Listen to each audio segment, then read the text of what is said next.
Greetings, Patrick here, 8 Questions with, and welcome to the show. Welcome to a show of a week of fun shows.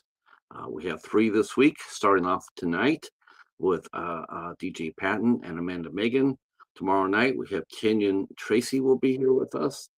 And then on Saturday, we have the lovely Monique Parent will be hanging out with us on Saturday for a matinee show. So I guess the big news is, well, it all depends what you call big news, I guess. But first, I got to mention something. So you guys all know I got a whole slew of British mystery shows, including all of the Hercule Poirot, played by David Suchet. I got them all. And so last night, I decided to watch their version of Murder on the Orient Express. Murder on the Orient Express is a classic film, a classic story made into a classic film. Hey, Tony and Eric is here, feeling much better. I'm sure. So I watched. I went ahead and I've seen. I've seen a lot of that Murder on the Orient Express. Some good. I mean, some good. Some. But I had never seen David Suchet do it. I've seen him do his parole for the PBS Mystery, but I had never seen that. So I watched it last night. You have Peter Ustinov, you have Kenneth Branagh, you have Albert Finney, Alfred Molina, though he was overmatched, but still he was still relatively young in his career. But you got some really outstanding actors doing a very famous, probably Agatha Christie's most famous story, and there's a lot of people that are doing it. Hey, brother Max, what's going on, sir? All right. So glad you guys are here. We're going to be talking with filmmakers DJ Patton and Amanda Megan. They'll be here. Right now, I'm talking about Miss Jane Marple's Hercule Poirot and Murder on Orient Express. I watched all the other ones. It's the first time I watched David Suchet's. I gotta tell you, that was outstanding. That's one of the best things I've ever seen. It was a great movie. Fantastic. And just an amazing piece of work by everybody concerned. From the very beginning, the shocking beginning, because there was a shocking beginning, to the shocking ending. Now, a lot of people have seen the Murder on the Orient Express. They know the story. I mean, we all know who done it. It's all about the telling of it. How do you get from point A to point B? Sure, we know what we're gonna see, but how are we gonna get there?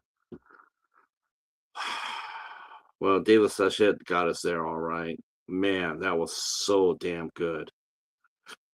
There's Steve is here, along with Lucas Boy.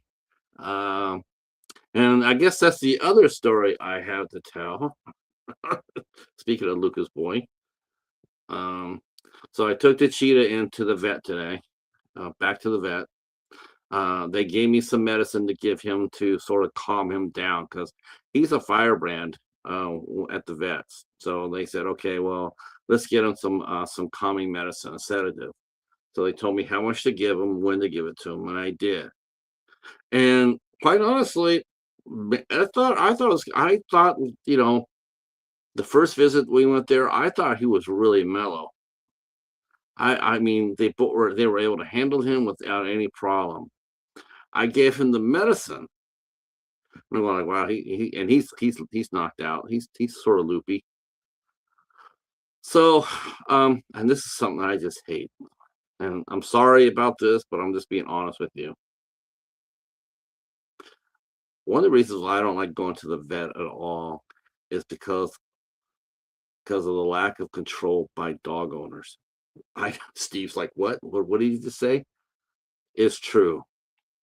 It's true. If you admit it to yourself, if you have a dog and you've been to the vets, chances are not your dog has seen another dog or another cat and wants to go over and say hi.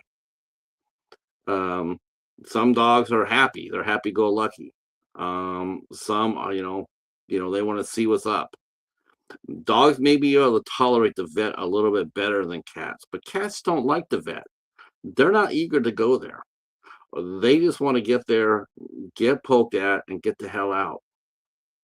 They don't want your dog coming over there sniffing at them, or trying to, if they have a blanket over them, they just, lift up the blanket. They don't want that. It stresses them. It stresses their owner, like it did me. And so for the second time in my life, I actually had to do this, and I was not happy about it. But two dogs at the one time, one to the right of me, one to the left, came at Paladin's cage. Two, and they got one of these each. And I'm not kidding you. I popped them both. I'm telling you right now. I popped both of them. One guy that's his dog total control, loss of control. He was taking, and he just let his dog go. Came right on over to the carrier, and I'm like, dude, can you control your dog? He's not hearing me, but his dog did. His dog felt me, and I'm not proud of that. But if it's my cat and your dog, see ya. Not gonna even. It's not even a question. See, you're responsible. You're responsible, Steve. See, and Lucas Boy would never do that. That's the thing too. Lucas Boy would never go over and invade another animal space. He's going to stick right next to you because he's been properly trained.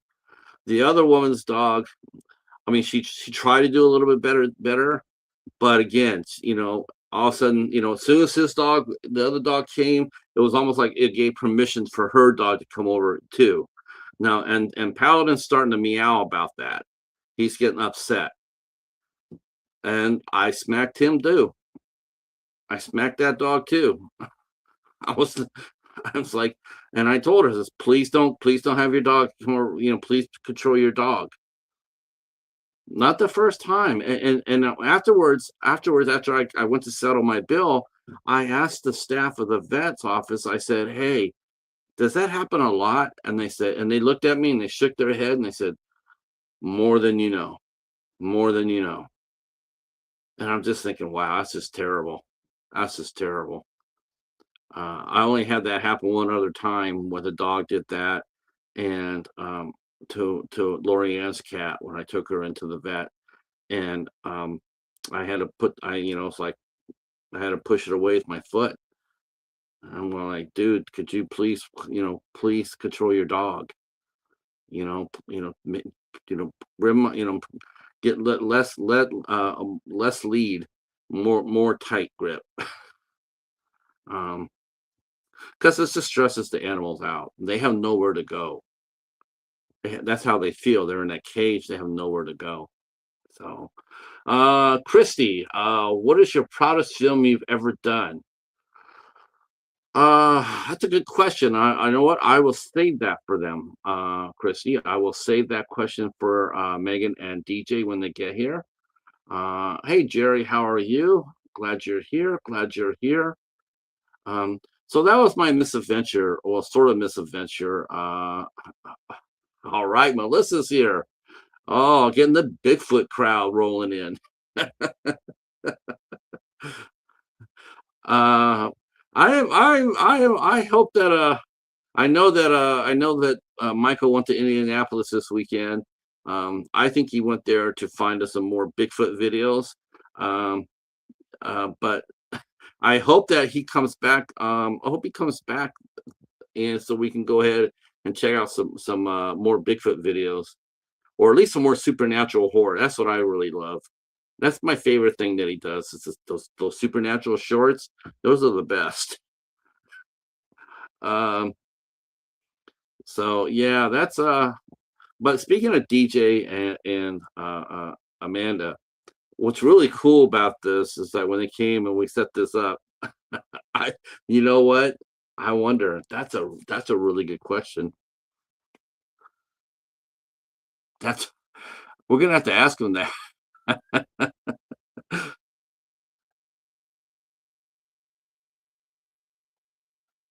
Greetings. How are you? Hi, can you hear me? We hear you. We hear you. Yay. How are you?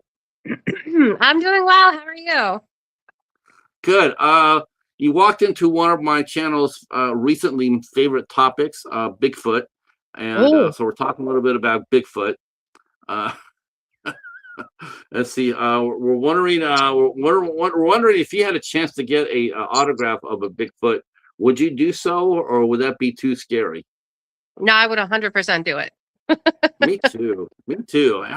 Definitely. Let's see. See, Melissa says, Patrick, you and your Bigfoot. I don't know. I don't know. How is it me? I have no idea how it turned out to be that way. Um, and hopefully he'll become. We have another podcaster named Michael, Movies and Beyond, and he does a lot of content, really cool content. And once in a while, I'll go up there and we'll talk Bigfoot, Bigfoot sightings or Bigfoot movies and what have you. It's a lot of fun, and so we all, and plus he does supernatural shorts, paranormal shorts. Those are really good. Plus, a lot of other cool things. So we're talking about hopefully when he went to Indianapolis. Did you and the DJ go to any other than Gross Fest? Because you've been to Gross Fest, right? Yeah, I've been to Gross Fest. DJ has not been to Gross Fest. We got We to. do go to a lot of different conventions. DJ is on the West Coast, so he's unfortunately stuck at work. I don't think he's going to be able to make it, Oh, okay. because it's only like 5 o'clock there, and he manages some sort of like auto parts store or something. So, um, crazy day for him. But we do go to a Yeah, lot that of conventions when we're able to. yeah, that is something that happens when I do 8 questions with. So sometimes we don't always get the guests because because of the 3 hour time difference. Hmm. But that being said, what I want to do is I'm just going to make you a little bit bigger here.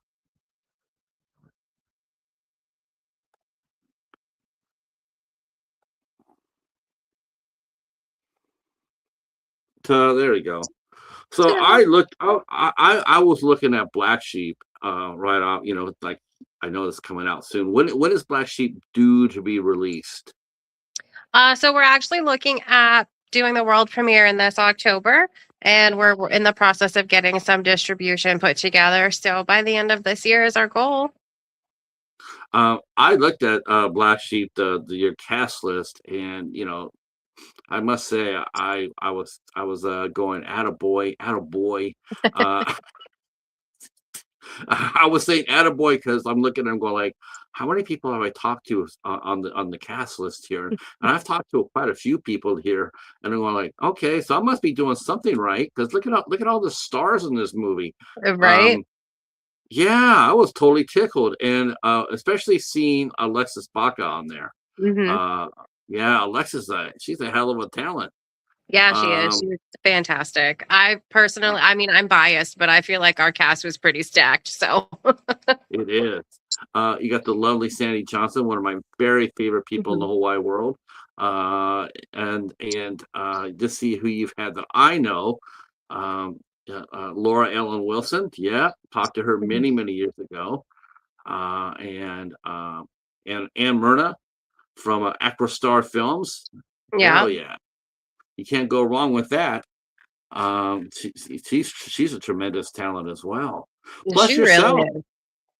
So Yeah. you directed it. You directed it. You must have been. Were you overwhelmed directing Black Sheep with such an amazing cast? Was that intimidating to Um, you? Uh, no, it wasn't. I wouldn't say intimidating. I did put a lot of pressure on myself to make sure like the cast and crew was comfortable, that they felt safe, that they felt respected, that they got paid, that they had places to stay and dinner and everything. That they're like if they had an idea that it was heard and discussed, you know. I wouldn't say that I was overwhelmed because I did have a really good like cast and crew that helped with it. DJ was a huge part of it. Shannon Atkins was another huge part of it. I had so many supportive people that helped to make this happen. The only person that I really felt intimidated by was actually our director of photography, Cody Newton, because I hadn't worked with him before. I didn't know much about him. I just knew that he was a big name and like well experienced. And so I kind of like, I made myself intimidated working with him, but it took us a day or two, like it always does. Once we kind of felt each other out, like it was smooth sailing. It was pure magic. Like, so grateful for all of it. He was the only one that made me feel intimidated, but not because of him, because of me. We do have a question. I think it's probably a fair question. We probably should do this. What is Black Sheep, and how did you get involved in it? So the original concept actually started while I was sitting out back with my parents. Like my dad's a truck driver, so when he's home, we like, kind of like to spend some time sitting outside on the patio and just kind of hanging out, spending time with them while I can. And I'm very grateful, very blessed to have that relationship with them. And I don't know how we got on the topic, but we started talking about like red carpets and stuff. And it kind of started as like a joke about like turning a red carpet into an urban legend. And it just kind of spiraled from there. Like I talked to DJ about the idea and it kind of started to take on a life of its own about how we we put up with so much to reach for our dreams, and sometimes we put up with a little bit more than we should, and is it really worth it, and what kind of damage does it do to us psychologically and ethically, you know. So to me it's a lot of emotion. I feel like a lot of people will connect with it one way or another. Because I also found that a lot of us have the same stories. So I feel like it'll be a bonding moment for some of us too.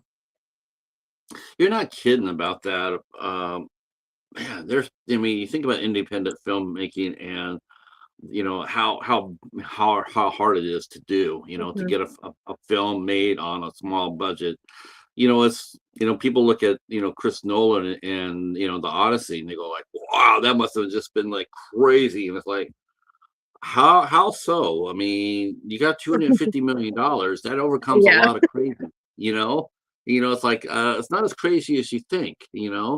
um but when especially, you think, do you really actually believe Christopher Nolan went up there and helped build the Trojan horse? I don't think so. uh, but here on the independent level, you have to do that. You have to get out Mhm. there and build out your sets, and Yeah, and you're set up your you're definitely lighting, and getting your hands dirty. right. It isn't just sitting back there saying cut and action. It's a whole lot more than that. Mhm. Um, and it seems like with the less money, you get more creative. Yeah, that's So, true. I mean, but once in a while, it's okay to wish to sit there and say, I don't mind being creative. I love that about me. But for once, I'd like to have, like $100,000 to go crazy with, Right. I mean, I mean, being a noble indie low budget indie filmmaker, that's great. I mean, you could wear that on, hard on, you could wear that on your sleeve. But once in a while, it'd be just nice not to have to go through that. Right. It'd be nice not to have to do all the crowdfunding. Let's be real. Oh, God, crowdfunding. How is crowdfunding doing these days? You're the first filmmaker I'm going to ask in that question in quite a while, but how is it like out there now? Is it still vibrant? Are people still willing to give money for projects, or are we seeing things slow down a little bit? I The personally economic. feel like it's been slowing down a little bit. So we did our pre-production with Indiegogo when that was still active and like thriving and everything. And we did really well. We hit our goal there.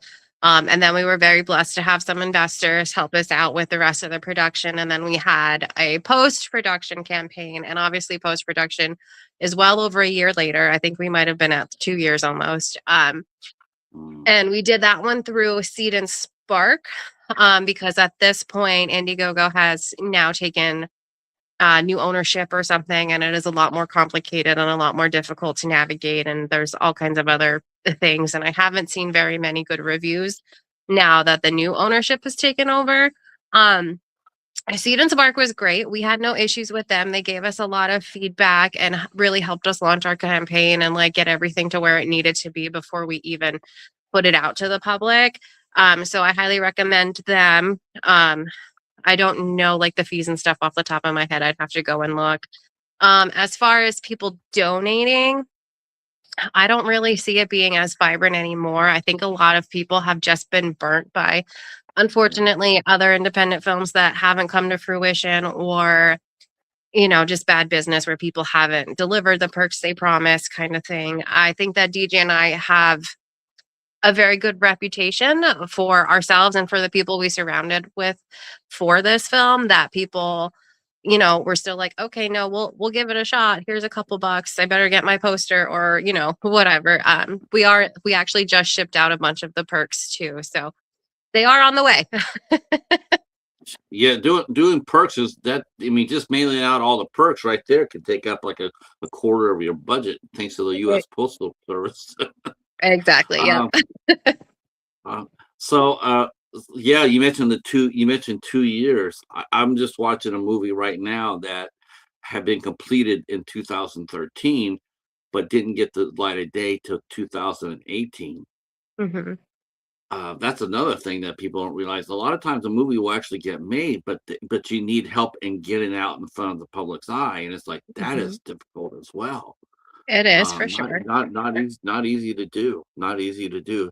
I mean, unless you have a small town that has a small theater and they support you. I've seen a lot of towns do that, but overall, not so much. So let's go back to the beginning with you, and we're going to come back to Black Sheep because I'm sure there's going to be some fun stories behind that. But I want to go back to the beginning with you because this is you're directing this. Mm-hmm. You've directed Anna Key. You got some films underneath your belt as far as being a director goes. Mm-hmm. But I guess you started out more as an actress before you became a director. So how did you get your start in the business? So back in 2018, prior to 2020 and all of that fun, COVID drama stuff, a friend of mine from high school had reached out, and he was talking about making a series, a web series. He had a pretty solid idea for it, very Halloween-like esque. So he was like, "Hey, do you want to be a part of this?" At the time, we both did live in a very small town. We were from a very small community in northeastern Pennsylvania. So like our high school was less than like 200 people. So so he had reached out to me about that, and we just couldn't get it off the ground. And then about a year or so later, it was just one of those like feelings that gnawed at me. I was like, no, we have to make this happen. Like we have to find a way to make this happen. So we ended up turning it into a movie called Samhain, and we premiered that during 2020. His name was Scotty McCoy. He runs Gravestone Films. Samhain is kind of what got us started. It was very, very low budget, like less than zero kind of a budget. Everybody was brand new to everything. Our director, she also did the special effects. Scotty wrote it. I helped with some of the behind the scenes stuff, but that's what got me started in acting, and in the independent scene in general. And then from there, we just kind of like networked, and I don't even know how I ended up here, but here we are. Yeah, I'm looking at your body of work, and that's. I mean, have you always been in Pennsylvania? Are you based there now, or have you moved on to a bigger town? Nope, born and raised in Pennsylvania. I did live in California in my early 20s for about 6 months, and it wasn't really for me, so I came back home. I live in southeastern Pennsylvania now with my partner and our dog, close enough to all our families, so we can still visit and keep an eye on everyone, but far enough where we can still have our own life. You started out as actress first, so I mean, was that something you had always wanted to do when you were in high school or elementary school or junior high? you always wanted to be in front of the camera? Was that something you always wanted to do? I think so. I don't remember much from my childhood, but I remember my dad telling me that I was very much a ham anytime a camera was out. I remember wanting to model, and I was in all of the musicals in high school. So, yeah. Well, I can't think of a higher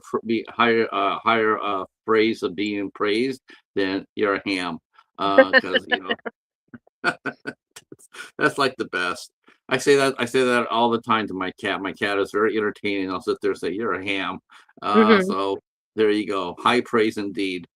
Uh, so was there anybody who inspired you to get into acting? I mean, Amanda, you have what it takes to do this. Because a lot of times people will say that, but it all depends on how much you believe in yourself. Like, okay, I believe I can be a great actress. I think I can be a great director.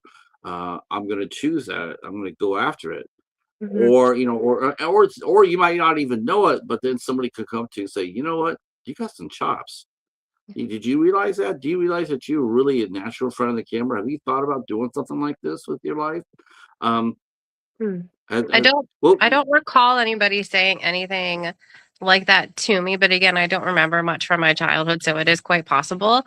Um, I when I directed Anna Key, Matt Anderson was very encouraging about it. He I'm sure that he had said something similar to that. He kind of when he put out the like he was very he was fishing. He was fishing. He put out some kind of like Facebook post and was like, "What is everybody like into? Like, what do you want to do? Blah blah blah." And at that point, I had acted. I had worked on a set or two with him at that point, and I was like, "Oh, I'd really love to direct at some point, you know." And he was like, "Oh, thank God, because I really wanted to talk to you, but I thought you only did horror movies." does that happen to a lot of independent? Because I have seen that. I have seen a lot of directors, especially indie horror. Hmm. Um, once they get that hook into their mouth, so to speak, it's very hard for them to be able to spit it out to do something different. To Yeah. come back there and do something that's non-horror. Here you go. We're looking at three really hot YouTube art directors, um, and even before their movies are done running out, they're already being lumped into the next horror movie. Me, Hmm. myself, I'm going like, what would happen if they turn around and they said, yeah, I don't want to do another horror movie right now. I want to come back and do a drama. I want to do a comedy. I want to do a period piece. Um, because we don't get to see that very often, do we? It seems like that once directors, once they hit that one genre, they seem to be locked in Yeah. there. You Do you kind of, feel that way as a yeah, director? I feel like you kind of get stuck or like typecast in a sense. I know a lot of other I have a lot of friends and stuff that are like in the independent industry, and a lot of them are like, "Oh no, I always get stuck playing like the dumb blonde, or I always get stuck playing like the bad guy." A DJ is one of those. He tends to get typecast for the bad guy. um, but that's so like when Anderson had talked to me about Annie Key and he was like, "Oh no, it's a drama." I was like, "No, yes, I totally want in on this because I don't want to just do horror. I want to be more um Well I don't know rounded. what the word is, but yeah, well-rounded. I'd love to do a comedy. That's on like one of my wish lists, but I also don't think I'm funny. So, I don't know. I mean, I guess funny. I guess I mean for one of those things. I think this one needed to depend on writers and your yeah. performer to make it funny. I mean, you don't necessarily have to be. I mean, look at Sam Raimi. That guy's been trying to be funny for years, and it's just like you just feel like you just want to go to the guy and say, dude, if you want to do a Three Stooges movie, do a Three Stooges movie. Um, cut loose, be free. I remember reading about Steven Spielberg's wife told him, "Look, you're not a comedic director, but get one out so you can say you got it." So he did it. Right. So he did 1941. And that's the last comedy he's ever done. Thank God. Uh, uh, so okay, so here you are. You've been on set a couple of movies. And then and that's right there. I mean, that's amazing right there. You've been on a couple of movies, and then you turn around and sit there and say, yeah, I'd like to do some directing. I mean, I'm sure he must have been impressed with that because it's like you're looking at somebody going like, well, there's two ways to look at it. Like she's got incredible ambition and self-confidence, or she's just throwing, cookie dough at the wall and hopefully it sticks. And he went with the fact that he like I said, he saw something in you. He's like, okay, I see ambition, but let's see if she has the talent to go with it. So we'll put her on here and see where it goes. And it went. It went. Yeah. So you got 4 movies underneath your belt. Plus, listen, this is a true, and the thing is though, this is what I love about indie filmmakers too. I'm looking at the IMDb, and your IMDb is amazing. Let's brag about it a little bit. All right, let's just brag about it. So four, directed 4 times, 20 credits as an actress, producer 5, writer, cinematographer, casting director, second unit or assistant director, casting department, costume and wardrobe department. Holy shit! What movie did you do work on that? Um, Anarchy was some of it. These Things was a part of it. The following, I don't think that one's out yet, but that was another Anderson film. It's kind of it's a blessing and a curse in independent film because you don't have that budget, so you kind of end up doing a little bit of everything. Um, how about this one here? Puppetry. Yeah, that was for a movie called These Things. Also with Matt Anderson. It's not out yet. They're making some adjustments to it, but that's where that one came from. Now, as far as the directing goes, I guess your first directing assignment was a very. I mean, Anna Key doing a drama, that's one thing, but then you did a short film based on Friday the 13th. Mhm. Now, that is a mouthful right there. I mean, seriously. Let's walk through this one because this one has to have some stories behind it. For one thing, what are some of your favorite horror movies that you yourself like to watch that have been inspiring to you as a creative? So I am a Freddy Krueger fan. He is my favorite, like, a villain. I'm all about that franchise. When I was a kid, my uncle would babysit us, because so my brother and I, and then my uncle and his 2 children, we all lived in the same house with obviously our families and stuff. And so he would babysit us, and the younger kids would fall asleep, and I would always beg him to let me watch Tales from the Crypt. So I always blame my Uncle Ray for all of this because he used to let me watch Tales from the Crypt after my mom screamed at him not to. Um, and then my like all-time favorite horror movie is called Martyrs. I believe it's a French psychological thriller. It can be pretty gory, but it's like one of those movies where you're just like, what the, you know? Yeah, And yeah. Takashi Miike is one of my favorite like horror directors. He does a lot of Japanese film, but it's also a lot of the like what did I just watch kind of movies. Right, right. Going back to Martyrs, what did she say?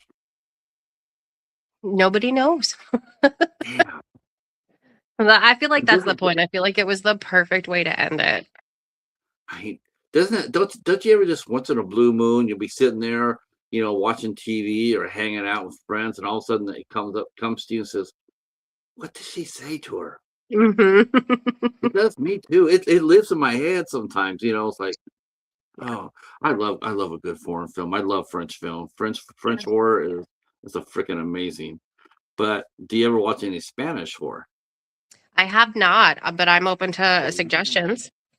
Uh, Now everybody who's gonna watch this, either now or on the replay, they know what's coming up, and that's Oh no, right, it is coming up. Highly recommend watching The Glass Table the or The glass Coffee table. Table. Okay. The The Coffee coffee table. Table. Okay. I've Oh heard of my that god. one. I have not watched it yet. That one will have you, yeah, yeah. But we'll I have to always see tell her. people. I always tell people, says I'm giving a disclaimer. I watched the movie. The first time I watched the movie, I didn't think I was going to make it through without, I thought I was going to get sick. Oh no. Um, Okay. yeah, and that never happens to me. I've seen so many horror movies. It's like, Mhm. but this one here, it's just like and Martyrs did. Like when I'm sitting there watching Martyrs, I'm going like, holy shit, one of those Mhm. movies. And then at the very end, you're like, you find yourself hitting. I don't know about you, but with me, I found myself going back and then hitting the volume to the highest just in case I missed it. Trying I'm like, what trying did to she put on say? the What did she closed captions when she say. say? Yeah, yes, with the closed caption. How come it's not working? Well, with the coffee table, you won't have to worry about that. I assure you. But that was my number one film from a couple of years ago, as far as the best movie I've seen this year. As the movie of the year that was the coffee table, and yeah, it's one of those movies where you can watch once, and then after that, you're on your own. Whether to watch it again or not. Yeah. Yeah. All right. So, of course, you must be very excited to hear the good news about Freddie coming back. Mhm. Um, or was your favorite Freddie Robert England or Jackie Earl Haley? Robert England all the way. I liked him for 1 and 3. Mhm. Yeah, Well, they I are the just best sort of, ones, so that's fair. I just sort of just, and then but Jackie Earl Haley made such an awesome Freddie. It's just like because he played Freddie like he's supposed to play him. Um, Mhm. if you had a chance to direct a Freddy Krueger, a Freddy Krueger, how would you direct him? Would you direct him as a Jackie Earl Haley, Robert England in the first one, or would you have him as Robert England, like 5, 6, Jason versus Freddy? Would you have more with the jokes and one-liners, or would you have him played as a much darker, more evil entity? I feel like I would wanna combine the 2 some way. I feel like to me, I feel like Freddie is known for having his one-liners and stuff, but, like, you have to be able to be that evil entity too. So if I could find a way to kinda, like, meet in the middle, I think that's where my golden goose would be. I just felt like they did such a great job in creating him in the first movie as Mhm. far as it being because there's a lot of that's a lot of creativity there. It seems to be easy to to create a character such Freddy, and you think, okay, I can have him do everything. Yet Mhm. knowing like with the when they created him, did they realize what they really created? Like you created a true monster. Um, I mean, it's and then you're as a director, you're being asked to direct that. Like we Mhm. want him to be a stone cold monster. Can you deliver Right. that for us? Um, how important is fan service to films? Do you think it's too much? As far as you making your own original content, do you find yourself do you find yourself listening to what other people have to say, or do you just block everybody out and just focus on what you want to do in front of and behind the camera? I have a tendency to kinda, like, block it out. I normally have, like, a vision. I'm always open to suggestions, but, like, it needs to fit the vision the right way. Cheney Morrow plays our villain, so to speak, in Black Sheep, and he is just absolute gold. I love him to death. He did such a great job, and he had great ideas for the lines and the way the character would be portrayed. Like they all, like the entire cast, like they took their characters and they just brought them to an entirely different level. But each time they did it, like it fit the vision. It's not so much what I think the fans what I think they wanna see. I think it's what like, I feel like this is what you need to see. You might not like it, but, like, you need to see it. It's gonna make you feel something. Does that make sense? Yeah, yeah. I just feel like to me, I mean, fan service, man, sometimes it takes, because fans just don't. I don't know. It used to be they'll sit there and say because they just don't know any better, but they do, and I just think that they're selfish. Yeah. they're selfish in some respect. I mean, it's like I want to see this. Okay, so we want to take 15 minutes of something you want to see because you saw it in the book or the video game, but you have to insist to get it in there. Yet Hmm. at the same time, you got 95% of the audience that doesn't know this what the part that you want to be up front and center. They don't know anything about it. Hmm. So I'm gonna make it so that my whole audience gets a chance to be a part of it, not just the one aspect that that the fans want to see. Um, that's I mean, fan films are good for that. I mean, if you have Yeah, something you want to share. there are a lot of fan films. The short that you were talking about that I directed, that was pretty much a fan film. Um, oh my God, what was it called? Dead Before Dusk or something. That was another gravestone film. That was actually the very first thing I ever directed. Um, so that it was such a fun experience. We had a great time with it. It was very hot when we were filming it. So It was let's see, it was Dead Before Dusk. yeah, that's You it. Dead directed Before it, and Dusk. then Scotty McCoy wrote it. Yeah. And let's see if there's any here I know. Okay, so you had like a fresh young cast in here.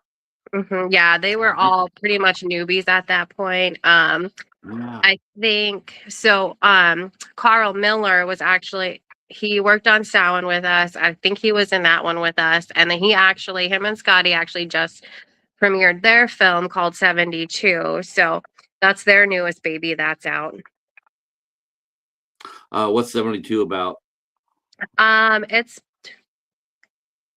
It's about it's very COVID-esque. It's about a group of people that go camping during like a world pandemic kind of deal, and then they have to fight their way back home. Okay, I just had one question. How many people are in the group? Please don't say five. No, I think it was six. Oh, I think. yes. I think it was an even number.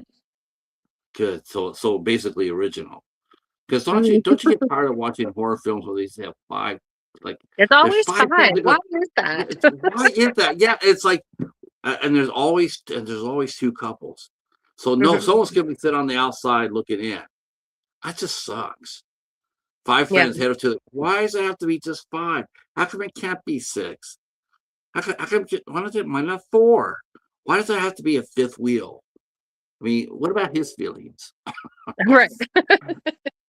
Come on, you got enough you got enough budget for one more. I'm sure you can get one more in there. Uh, Right. uh, what's the funniest thing you've ever heard anybody say about one of your films that you directed? The one that something that just cracks you up, whether they intended it to be that way or not. What's the funniest thing you ever saw that made you laugh? About a film that I've done. Mhm. I've had a lot of interesting experiences on sets.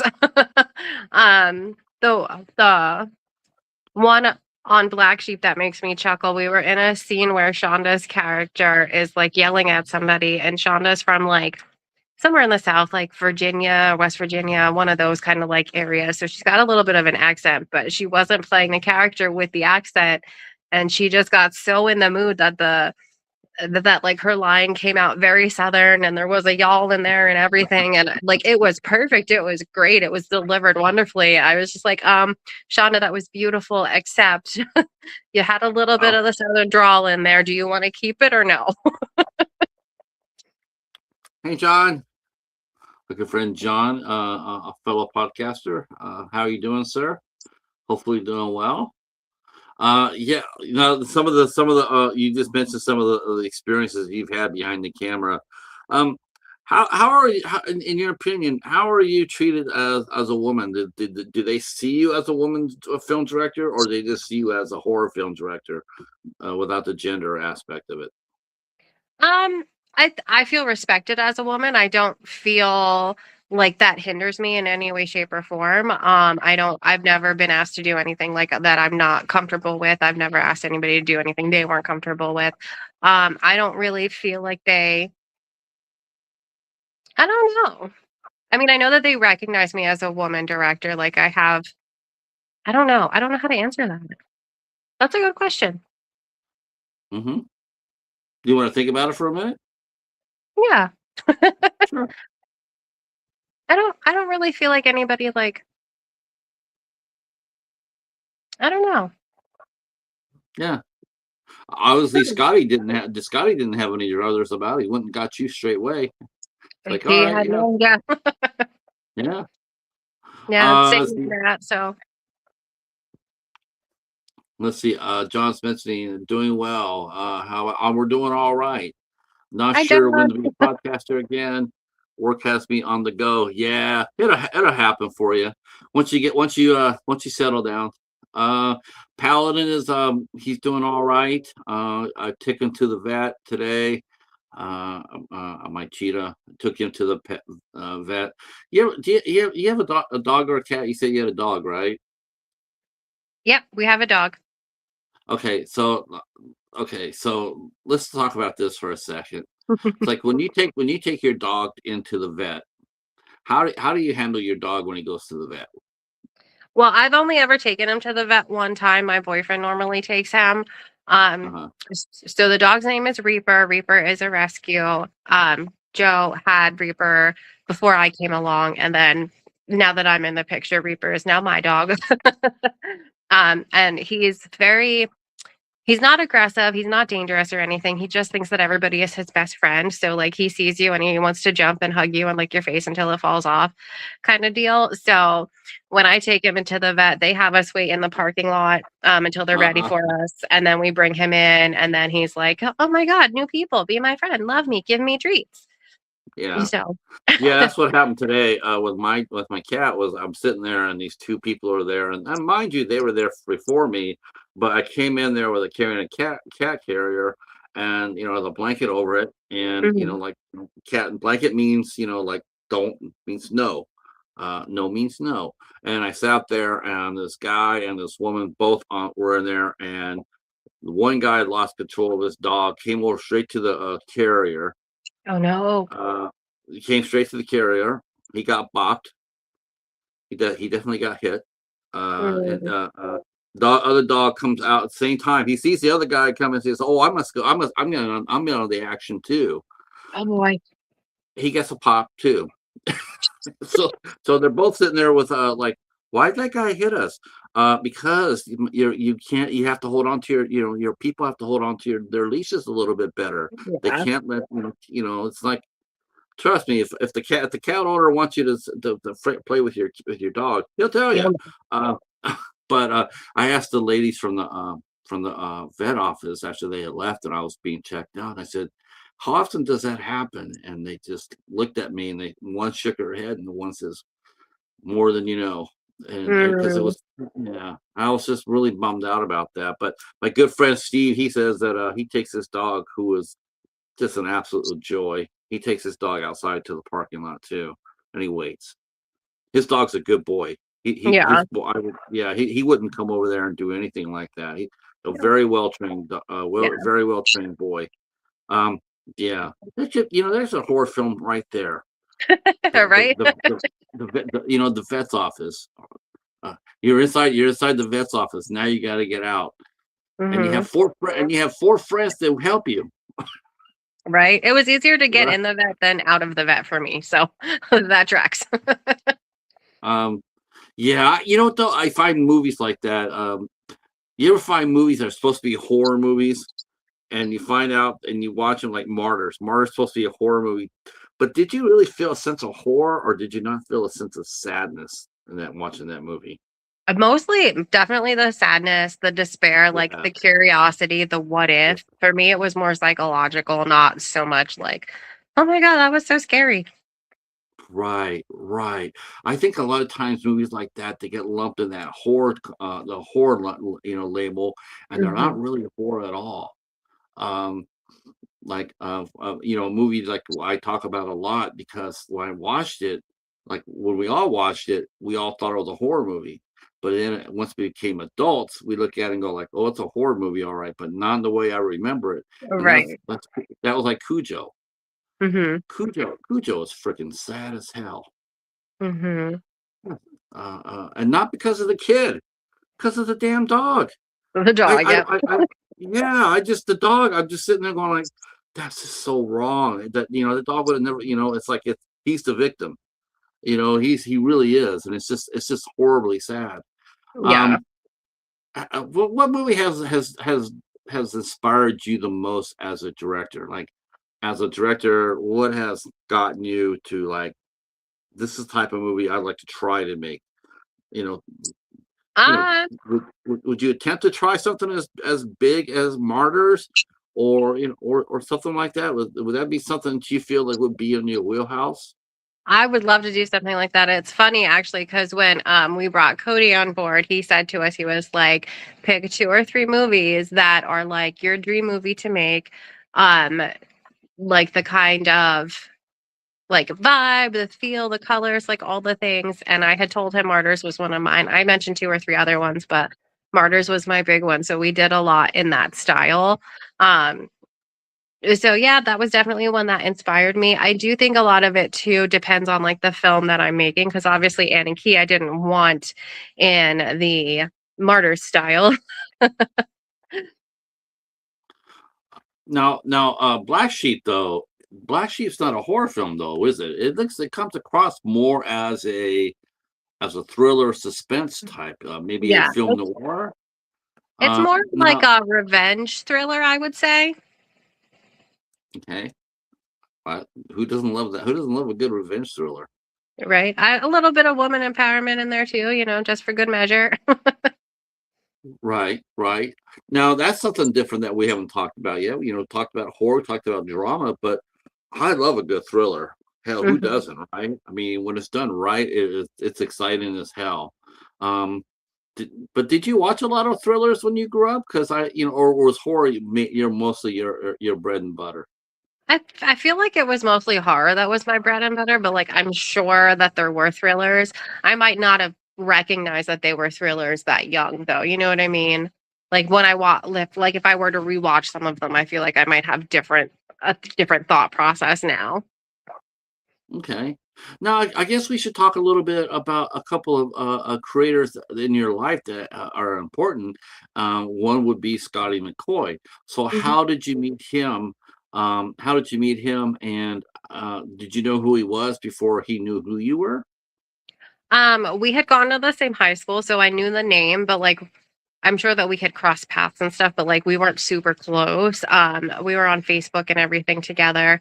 And that's pretty much how he found me. So I do believe that he knew more of who I was than I knew who he was at the time. But then we got to be pretty good friends, made a couple of movies, and then life happened. He moved down to the Maryland area for work and my life continued the way it did. So not as close So as we used to be, but I he still wish still him all the best. so he's doing his own thing down in Maryland. So you don't collaborate anymore. I did work with him on 72, him and Carl. And I'm not really sure what else he's got going on. I know he's got a couple of other books that he was writing. So, um, we kind of lost touch over the years. Well, hopefully you can get back together. And the other one, I guess we'll have to talk a bit too, is how did you end up meeting DJ? Um, so I actually worked on a film out in Pittsburgh called Massacre Academy. A friend of mine named Noelle, she was on deck to be an extra for That's a Mark Cantu film. I had a great time on the set. I had no issues whatsoever at that time. But she called me and she was like, "Hey, a couple of people didn't show up. Do you want to come out for this?" And I was like, "Well, I'm supposed to work, but yeah, sure, I'll show up." So I went out for the weekend and she had brought in DJ. She had brought in another friend, Mike, another friend named Brad. And that's actually how I met DJ. Um, the scenes that we were in were like extra background, like steampunk characters or emo characters or something. But it was just like a random chance meeting and ta-da, here we are. This was like 5 years ago. This was like 2020. No, I guess 6 years now. Wow, time sure flies when you're having fun. Now, what was it like? What's it like to have someone else collaborate, like you guys have your connection that you have? How important is it for how important is that connection? For me, it's really important. DJ and I have a really good connection, and we're really good at like listening to each other. Like, well, that's a good idea, but like, what if we do it this way instead of just like, that's a dumb idea. Like the way we communicate is a very big portion of it. The time difference does make a little bit of it make it a little difficult, Yes. but it has been so important, and like we had both agreed that like the pre-production needed to be on point, it needed to be organized, it needed to be handled before we even started talking about filming. We spent well over a year on just pre-production alone. And that certainly wouldn't have happened if I didn't have him in my life as a partner on that particular project. I also collaborated with my other good friend Shannon Atkins. um, I also worked with her on her film The Sibylla Six. And it was the same concept. Like we communicate very well. We have a lot of great ideas, and we. So here's another funny story. We were filming one scene, and it was very, very late at night. It was very hot. Everybody was stressed, and I was having difficulty with something. And I walked out of the one room, and I just kind of looked at her. This was on the set of Black Sheep. Like I looked at her, and we have this like unspoken psychic connection where like she can just tell by my face or like by my eyes or whatever. Same, and vice versa. And one of our other friends, Chris Ridings, was there, and he goes, "You guys just had a whole conversation, didn't you?" And we're like, "Yeah, we're good." Sometimes it's like that, isn't it? Sometimes it is, yeah, especially when you spend that much time with somebody and you see all of their personalities on a film set. You see the good, you see the happy, you see the creative, you see the angry, you see the stressed, you see the hungry a lot. So Yeah, both creatively and probably literally, right? exactly, yeah. Now, when I was looking at when I was looking at, I noticed that, when I looked at Black Sheep, I had noticed, all the people I've had on the show before, and then I went ahead and looked at the rest of it, and of Mhm. course, the one movie that just like jumped out at me, like with 4 feet, um, was Stoner Snake.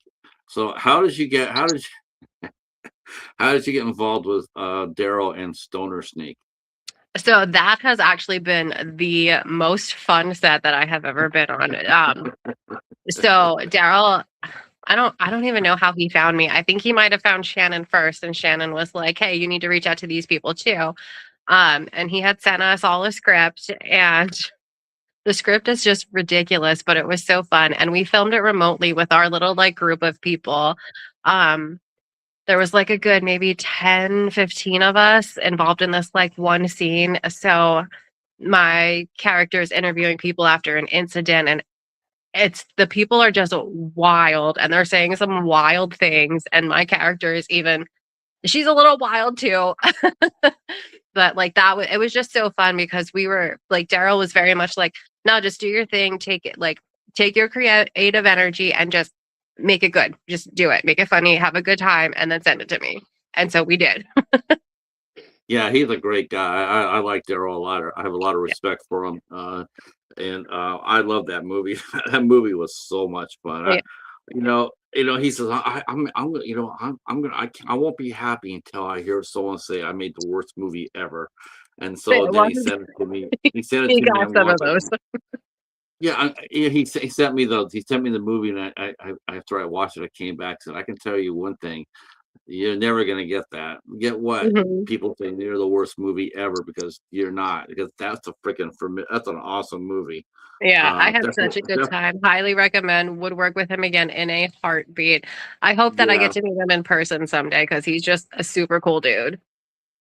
yeah. He's actually working on another one right now, and I'm so glad to see that because initially, and you probably have seen this too, where someone has come out and they want like our young friend Dominic here. I'm going to use him. I'm talking about you, Dom. So Dom just put down. He says, "I decided to not direct my first feature film. Instead, I'm the writer and actor of that feature film. My friend is going to direct his friend's going to direct the script instead." I think what it is, I think it's something like this. It's like, for one thing, I don't think you should do all three. I'll tell it to anybody. Don't do all three of them at one time. I have Don't a be very strong opinion on that too. So Do not be an actor. Do not. You could be a writer. You could be a director. but you can't be a writer. You can be a writer or a director, but you can't be an actor. You can do two out of the three. If you Mhm. try to do all three especially on a feature length film, you're just not going to make it. The odds are Yeah. strictly against you.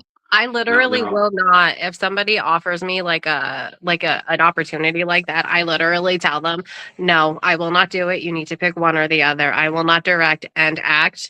If it's a small enough role, like a small cameo or like 2 or 3 lines, okay, fine, but like I'm not taking on a full-on character. I am not directing a full-on movie. It's too much. It's too stressful. I'm not doing it to myself. yeah. Yeah, I've seen that so many times where they'll come out there and they just they're wearing too many hats it ends up costing the movie. Mhm. Gosh, it yeah. And also as far as doing a feature film, first, I don't think a lot of film directors should do that either. I think a short film, you get out there because you're learning. You're learning. Learn by doing a small a short film. Your first film was a short. The first that I directed was a short, yes, correct. Yeah, It was a lot of yeah. learning by doing, it was a lot of learning what not to do and how not to do things, and even when I'm on a set, like, I pay close attention to what's working and what's not working and who I can talk to and who is a little more difficult to talk to, and, I pay attention to all of those things, like, what camera are they using? What angles are they using? What special effects are they using? How do they And plan to edit it?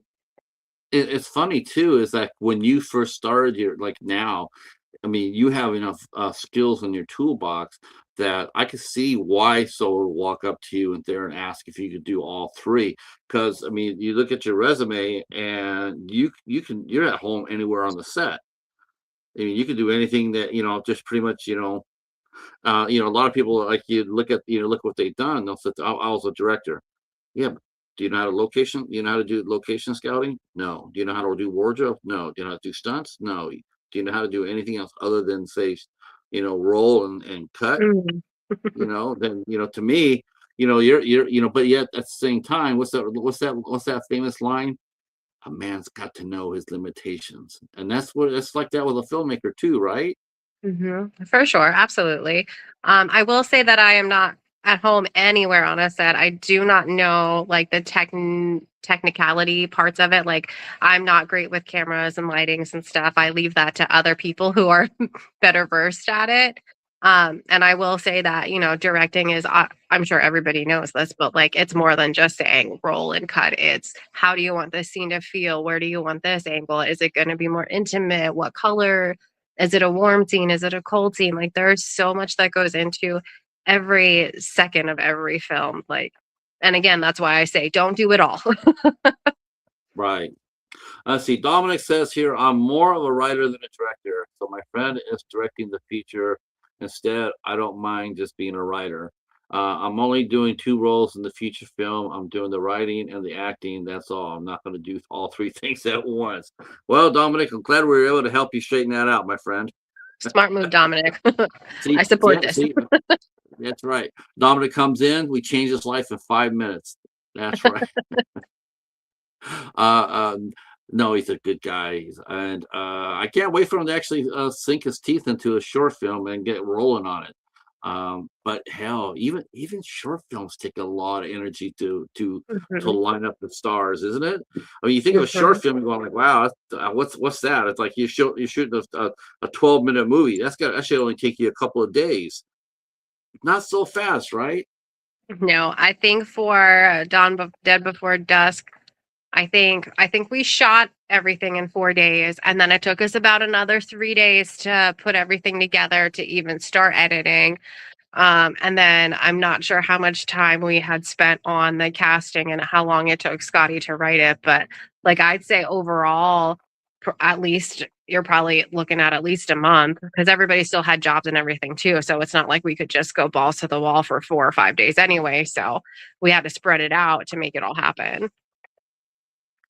Now, now I'm noticing you've done some other movies as well. You've actually worked with a lot of horror icons. You Mhm, worked with Sandy. You got to work with Beatrice Boppel, mhm, Nancy Ann Ritter. What's it like working with somebody like that? Like I asked you before about the cast. Were you ever intimidated? But what's it like actually working with someone like a Beatrice Boppel, Boppel, or a Sandy Johnson, a Nancy Ann Ritter? What did you get a chance to talk to them to mhm. bend their ear to see if they have to say, A little, for yeah. their- We did have lunch with Nancy Ann and Beatrice at one of the like premieres of something that we were all working on. They are super sweet. I love Beatrice. She's super funny. And like it's just I and Sandy's birthday is like 2 or 3 days before mine, and so, like, I said to, my boyfriend, I was like, "It is absolutely wild to me that, like, I get to message Sandy Johnson and be like, 'Happy birthday, I hope you have the greatest day,' like, we're best friends, like, wild, but in such a good way, like Oh my so gosh, I've had yeah, she is she's so sweet. amazing. She's amazing. I had her on the show and just blew me away. And I Mhm, got to ask her a question. I asked her about Michael because we always wanted to know about Michael Myers. It's like I said, all right. So my question to you about this is Michael Myers mortal or immortal? And she goes, I think it's a little bit of both. I'm going, okay, that makes sort of sense because it's because the first movie, Donald Pleasance walks up to him, Loomis comes up to him and puts 6 slugs in his chest, right? mhm. Holy bro. He gets up and runs away. Laurie Strode pokes him in the eye with a coat hanger. Ah! And that's what does the trick. I'm just sitting there just dying of that. I'm like, so a coat hanger is enough to stop him, but 6 bullets to the chest, and he's running like Carl Lewis. Mhm. Okay, all right. So Michael Myers was actually one of the things that he was one of the ones that actually like scared me because he had so many mortal qualities, so many like regular people qualities. You know what I mean? So that Mhm. was the one that freaked me out the most.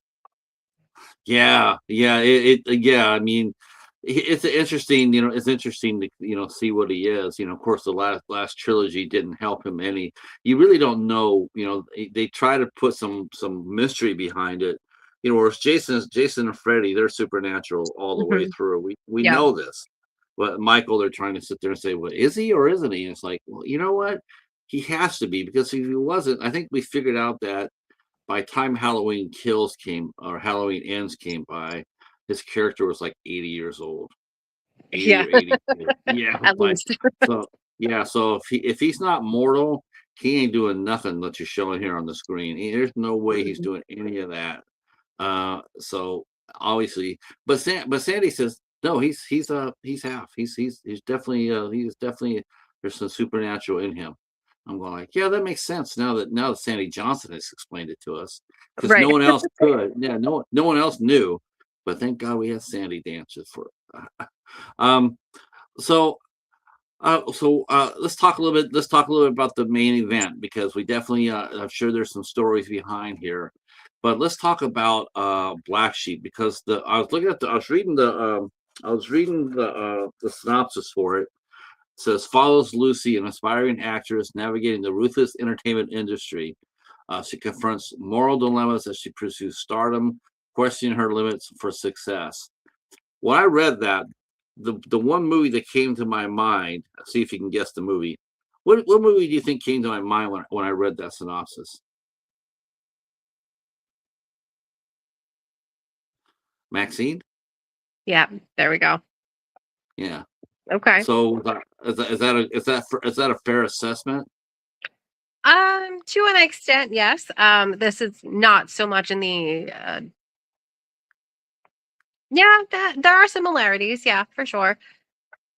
Not a bad thing necessarily. I mean, when done right, I mean, this may get me some roast here, but I'll say this right here.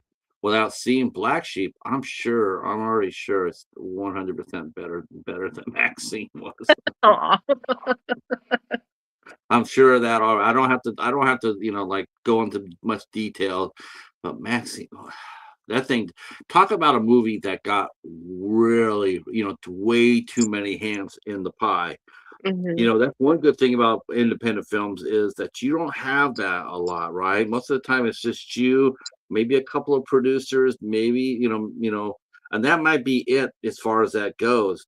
But here you go with Maxine. If you think about how it started to where it ended, well, it was a nice little horror film, nothing new, nothing, we're reinventing the wheel, but it was a cool little film. Um, I mean, it was okay. But by the time they got to Maxine, it was so bloated and so just unwieldy. Um, what's the one? Have you ever seen that in your career where there has been too many cooks that have ruined the pie? An independent film or just Yeah, in the independent film. Have you ever has that I've where seen people a all were, couple. I've seen a couple where like too many producers and the director are like clashing or but I'm very picky. Honestly, I'm very picky about who I work with and I refuse to work with a lot of those people. So I'm not saying anything bad about them. I'm no. very very picky about who I surround myself with. I like to keep a positive drama free kind of like bubble and I know that that's not how the world works. So I try to, but I've seen it and it's so sad when it happens because there's always a lot of potential and a lot of great ideas and a lot of like, oh, that would be really cool. Like I'd love to see it come to the screen and then it never makes it to the screen. No, no, I'm going to put you on the spot here because I really do want to know this because you have made 4 films now and you've acted in 19. Um, but tell me who are some of your, tell me your 5 favorite scene partners that you've acted with. Not so much directed with. We'll come to that next time. But as far as acting goes, who are some of give me 5 actors that you really enjoyed working with. Okay, I got to think about this. Hang on. I have to remember all the things I've been in. I absolutely loved when I did Night of the Axe, my scene partner for a lot of them. His name was Sean Mongold. Sean Mongold, maybe. He played my boyfriend at that time. He was fantastic. I had such a fun time with him. He was hilarious. And anytime we did anything that could have been considered like an intimacy scene, like he made sure I was comfortable, I was covered, like nothing was like awkward or whatever. I was safe. And that same film, I also worked with Angel Bradford. She was fantastic. I love her to death. That was the first time I worked with her. I had such a great time with her. I miss her. I hope I get to see her again soon. And Nate Nelson, he was in one of the scenes with us too. And his character was a little bit different. But same thing, like anytime there was a weapon involved or like a death scene, it was always like, hey, are you good? Do you need anything? Do we need to get the blood out of your eyes or whatever? So those are the 3 from that one. Let's see. Sean's newest film that we worked on, um, Spirit Board, Melissa Sapienza. I had a couple of scenes with her. Um, she was super fun. I had a great time talking with her and Hunter Redfern. We There's one scene where we're just like screaming at each other's faces and like he's such a sweet dude. Like he's not a screamer like at all. He's super gentlemanly, super respectful. So like at the end of each scene, we're both like, I'm so sorry. Are you okay? I hope I didn't hurt your feelings. Like, are we still good? Like it was it was Right, it right. was a good moment. And I whenever I'm able to, I like to stay at the Airbnb with the rest of the cast and crew because it really is such a bonding moment. Everybody that was there that weekend was fantastic. I had a great time with all of them. Sean's a great dude to work with. He's a great director, and he works with another gentleman, Wade, very often. Wade is super organized, super technical, great dude. I love working with him too. So Speaking of preparation, speaking of preparation, how do you prepare for acting versus directing? What do you do as a director to get ready for a shoot? So as a director, my biggest goal to like for the preparation is to make sure everything is organized, that I have everything I need, that I have a game plan to get through the day. I've been on a lot of sets where they're like, we're just gonna make a movie and wing it and get through all these scenes. And then you don't get through a single scene because you don't have your plan, you're not prepared, your lights aren't charged or whatever. You're not sure how to go from which scene to the next scene to the next scene, you know. And if you're doing a feature length film, you really want to have that prepared because like is the cast in the same outfits? Are they in the same location? Do we have to move locations? How many times do they have to change? Are you going to get them bloody at the beginning or at the end? Like you got to factor out all of these things. So the prep there, the game plan there is like the biggest thing for me when I'm going into a directorial role. Now, there's a couple of new things that are come onto the scene. One we touched about earlier, and that is, like that we talked about briefly about the three big directors now on YouTube that are, suddenly, overnight. Even though it took them a lot longer than overnight, but here they are. They're doing really, really well. Curry Barker, Kane Parsons, and Markiplier. Mhm. Um, what do you think about that? Do you think that Hollywood is grasping for YouTube directors because of the originality, or what? And do you think is there something you guys do you think about that now? Seeing movies that are being made on YouTube, is there something that you feel like that would fit the mold of what they're looking for? I do. I feel like a lot of people, I feel like Hollywood itself, but I feel like more so the audience is tired of the same old things and seeing everything being remade. And these YouTube people generally already have a following and have the funds to make these big name movies. Excuse me. But I've always said that eventually Hollywood is going to go under and independent film is where it's going to be at. And I feel like these YouTubers are helping to pave the way for that. I haven't seen Obsession yet. I'm dying to. I have seen Markiplier's film. I am a huge Markiplier fan. I just love him as a person and as a YouTuber. I'm not much of a gamer. So I don't know too much about the movie. I'm sorry about the game Iron Lung, but the movie was interesting to watch. Was a little too dark for my taste, so I think he's got some improvements to make there, but I'm really excited to see like what he does next because I feel like all of us do, once you get that taste for it and you're like, "Oh, cool, I did this. I made a dream come true. I did a thing. Like, look at how awesome this is. I want to do it again." A lot of us a lot of us so we go through like phases. It's like, "Oh my god, I'm doing this. We're doing this. We're doing this." And then you do it and then you're like, I'm done. I don't want to touch another film for like the next 10 years. And then somewhere along the way, you're like, okay, just kidding. I'm ready for the next one. Yeah, it's funny. It's funny how you say that because we're talking about Gross Fest earlier, and that's Tom and Tim. They run that convention, and coming up pretty soon too. Next Um, year. and they always say how at the end of the show, at the end of the convention, they just feel like, oh my God, never again. Oh God, no. I'm just gonna go in my room, relax, chill out, forget all about it, and then it's working less and less for them because they're already um they're already doing 2027. They're already up there, just like, Yeah. it's like, holy shit, man, really. Yeah, that's how fired up they are. And the other thing I caught today is interesting, like I've seen a little bit of them but I don't know too much about it. I guess it's called vertical.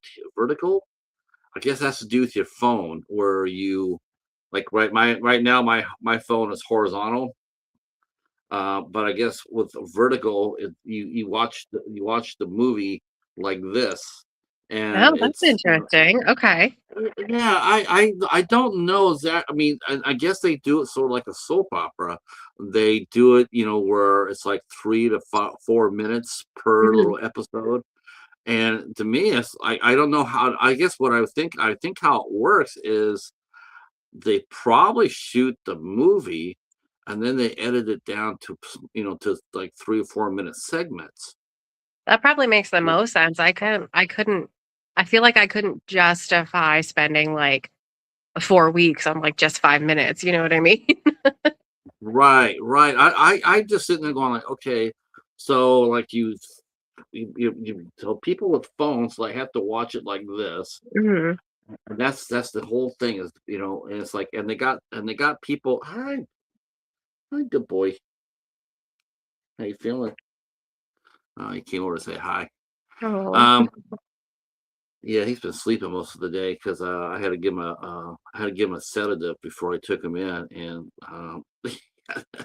I gave him what they told me to give him, and he slept. But then once we got him over there, well, like I told the doctor, I said I did try to tell you he is part cheetah. What you think is enough for for a house cat might not be enough for him. So I have to go back and do it all over again Monday Mm. with double the dose. It's like okay, as long as he wakes up, we're good. Um, yeah, so I don't know. As far as the of course, then there's the AI as well. I see a lot. Ooh, there's a lot of fur flying back and forth about that. Mhm.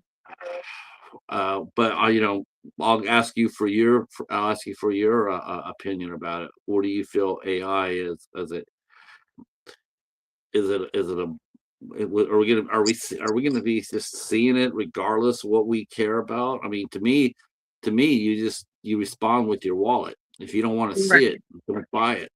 Exactly. I think that it is such a big part of us of our society right now that we're not going to have much of a choice. However, I am not an AI fan. All of our artwork, all of our writing, and everything for Black Sheep was not AI. It was all done by actual artists. Um, and I feel like, I mean, we've already seen this. We've seen this in Terminator how many years ago? So I feel like we're just setting ourselves up for disaster. I personally feel like just in general that we rely on our technology too much. And like, I know I'm on my phone right now, but like, I feel like we need to put our phones down a lot more and get out in nature a lot more. And it was a great thing to have during the pandemic so we could all still stay connected. But I do feel like it has hurt our abilities to have conversations and actual Mhm. relationships and, just be the decent people we used to be. It's one of the reasons why I love doing this right here because I get to talk to people.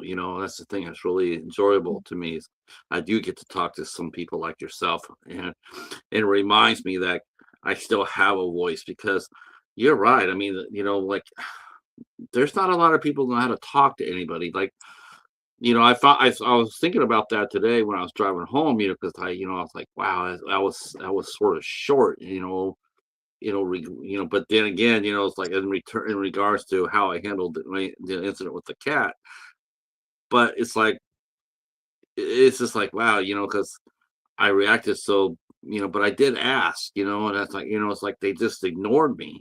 And so it's Mhm. like you try to reach out and sit there and say, "Hey, can you be a little bit more courteous?"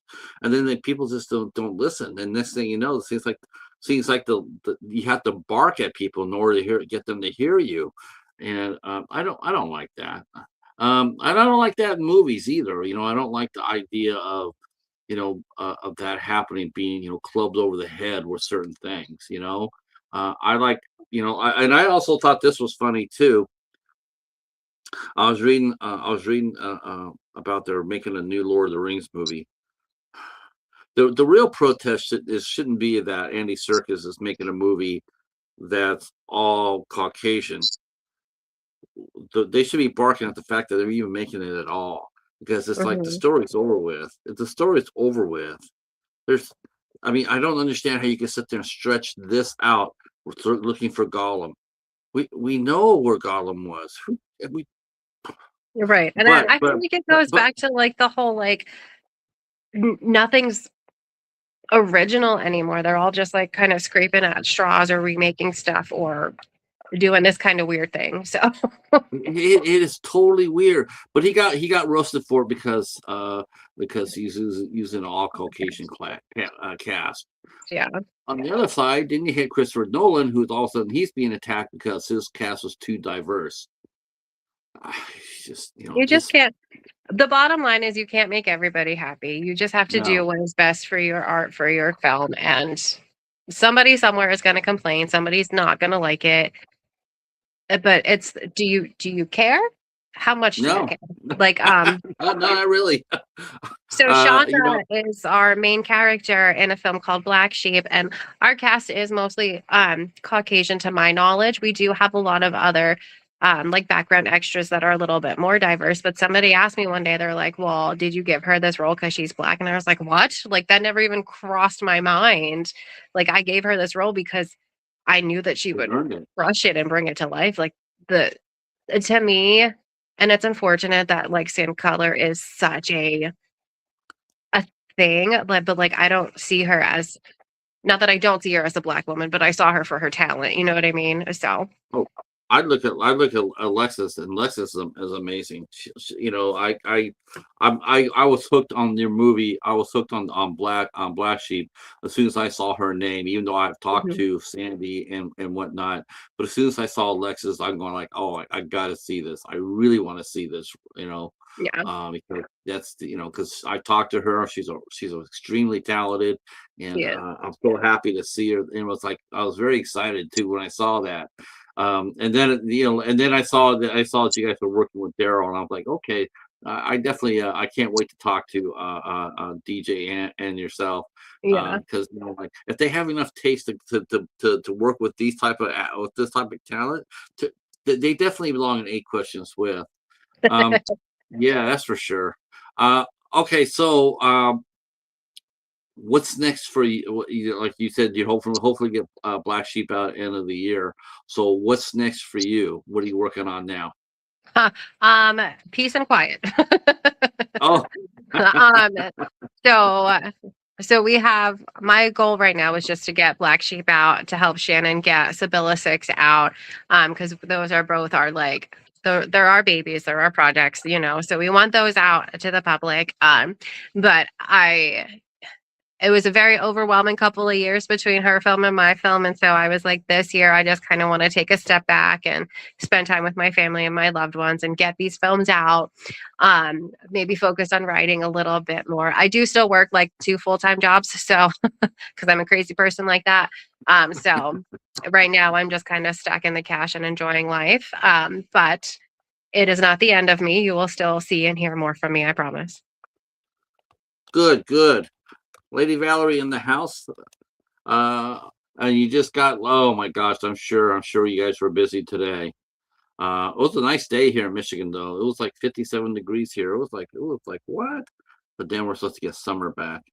Um, all right, we have hit our mark. I want to go ahead and thank you so much, Amanda, for not only reaching out but coming on here and doing the show. I enjoy talking to you very much. We'll get DJ in here soon. I can promise you that when he gets a breather or a schedule that allows it, we'll get him in here as well and bend his ear and get his side of the story. But for now, I want to thank the chat for coming in and hanging out with us. Dominic and Sue and Valerie and Tony and Eric. And who else came in here that I might have missed? John and Cheryl and Melissa, of course, Melissa and Jerry. Who else came in here? I like to say hi to everybody that came in. And of course, Steve and Lucas Boy. I cannot go by without Steve and Lucas Boy. Oh, okay. And I got a question for you from someone who came by and didn't stay, but I hope they stayed. Christy want to know what's the proudest film that you ever worked on? What's your proudest film that you've ever done? My proudest film that I have ever worked on, I'm gonna have to, again, I'm gonna have to go with Black Sheep just because like that was my baby. Like I wrote that. It was so close to my heart. It was based on a lot of my personal experiences, and it spoke to me in ways that I didn't expect it to. So, and I put so much of me into it. So that's my proudest one. And I hope everybody else loves it as much as I do. I take it this movie's based on your 6 months in Los Angeles. Black Sheep? No, actually, I had zero film experience when I was in California. Um, I had moved out there with an ex-boyfriend at the time. We were looking to start fresh, and it just didn't work out. Yeah, sometimes that happens. All right, we will be back tomorrow. Tomorrow, I should let people know what's going on tomorrow. Well, with actor and singer Kenyon, uh, Kenyon Travis Henry will be here tomorrow at 8 o'clock. On the 25th, we have Monique Parent will be here with us at 5 p.m. on the 25th. The 26th, we'll be heading on over to heading on over back to the Cadaver Club's place. We're going to be watching Speak No Evil. And then on the 28th, we have Robert Parham will be here. Save my ass. I owe this man big, B-I-G. Save my ass so much. We'll be talking to Matt Burns, who's also a filmmaker, and he's also an executive at Blood Spatter Films. So we'll be talking to him. And then we're talking to actor Timothy Chalismar will be here on the 30th. So we still got a lot of entertainment lined up here on 8 Questions With. And hopefully you'll come by and either watch it live or check out the replay. Stay right where you're at for a minute, Amanda. I'm just gonna say goodnight to the chat, and we'll see you tomorrow night. Right here with Kenyon. Kenyon. Oh God, do I really have my memory that bad? Kenyon Henry. All right. Thanks so much. We'll talk to you soon. Peace. Let's see.